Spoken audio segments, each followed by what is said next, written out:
अरे हित परित हिताई मिताई जात छोड़ देला। हित परित हिताई मिताई जात छोड़ देला। जब समय होला कमजोर, जब समय होला कमजोर त हर कोई साथ छोड़ देला। जब समय होला कमजोर त हर कोई साथ छोड़ देला। हित परित हिताई मिताई जात छोड़ देला। हित परित हिताई मिताई जात छोड़ देला। जब समय होला कमजोर, जब समय होला कमजोर त हर कोई साथ छोड़ देला। जब समय होला कमजोर त हर कोई साथ छोड़ देला। हरि बनला के 10 गो साथी बिगड़ला के केहू ना आपन बनैबा। कैसे केहू तोहार होई ना।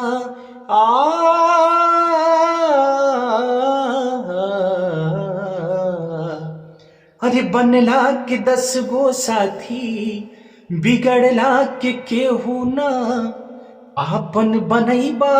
कैसे केहू तोहार होई ना। धई के हाथ में हाथ, हाथ से हाथ छोड़ देला।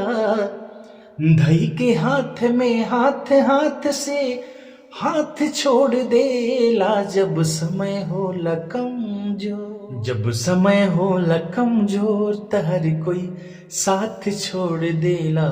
जब समय होला कमजोर त हर कोई साथ छोड़ देला।